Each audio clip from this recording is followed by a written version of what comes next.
حضور صلی اللہ علیہ وآلہ وسلم نے ارشاد فرمایا جو شخص درخت لگاتا ہے اور صبر کے ساتھ اس کی نگرانی اور دیکھ بھال کرتا ہے حتیٰ کہ وہ درخت بڑا ہو جاتا ہے، پھلدار ہو جاتا ہے، وہ پھلدار ہو جاتا ہے، تو اس درخت کے پھل سے جو بھی چیز کھائی جائے گی وہ اللہ تعالیٰ کے ہاں اس آدمی کے لیے صدقہ ہے۔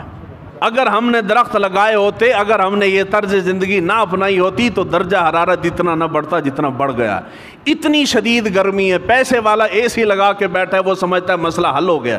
جو ہم جیسا غریب بندہ ہے اس نے کولر رکھا ہوا ہے، وہ سمجھتا ہے کہ جی مسئلہ حل ہو گیا۔ جو بالکل غریب بندہ ہے باہر سے کلفی شربت پی کے کہتا ہے کہ جی مسئلہ حل ہو گیا، مسئلہ نہیں حل ہوا۔ مسئلہ تبھی حل ہوگا جب ہم اپنا لائف سٹائل چینج کریں گے۔ ہم گھروں کے باہر جہاں جس جگہ بھی جگہ ملتی ہے وہاں درخت لگائیں۔ گھر بناتے ہیں، نقشے میں ہر چیز رکھتے ہیں، لیکن درخت کے لیے کوئی جگہ نہیں چھوڑتے۔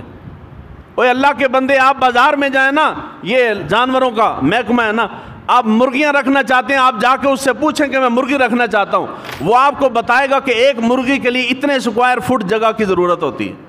بتاتے ہیں نا جی، بھینس کا فارم بنانا ہے، کٹے کا فارم بنانا ہے، گدھوں کا بنانا ہے، وہ جگہ بتاتے ہیں کہ ایک گدھے کے لیے اتنے اسکوائر فٹ جگہ کی ضرورت ہوتی ہے۔ انسان نے اتنی ترقی تحقیق کی ہے کہ اس نے جانوروں کے آرام کا خیال رکھا ہے، پر انسان نے اپنے آرام کا خیال، وہ جانور کے لیے اتنے اسکوائر فٹ کی ہونا ضروری ہے تو انسان کے لیے بھی تو کوئی چیز ضروری ہوگی نا، انسان کے لیے بھی تو کوئی جگہ ضروری ہوگی۔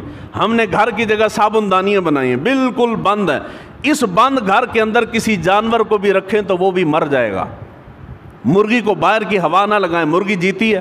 مرغی کو چھوڑیں، آپ سب نے کبوتر رکھے ہوئے ہیں، کبوتر کو جو بڑا پنجرا بناتے ہیں نا کھلی ہوا لینے کے لیے، اگر وہ پنجرا نہ بنائیں، دیواروں کی چار ایسے ڈبہ بنا کے کبوتر پکے بند کر دیں، کبوتر رہیں گے؟ اور کبوتر رکھنے والے تو بولو نا، وہ کبوتر نہیں رہیں گے، بیمار ہو جائیں گے، مر جائیں گے۔ جب عام پرندہ جانور نہیں رہتا تو اس بند گھر کے اندر انسان صحت مند بھی نہیں رہ سکتا۔ انسان کو بھی چاہیے کہ اپنا لائف سٹائل چینج کرے، وہ کھلا گھر بنائے، کھلا کشادہ گھر بنائے، اونچا نہ بنائے۔ اونچے کی وعید ہے، کشادہ گھر بنانے کی حضور نے تاکید فرمائی۔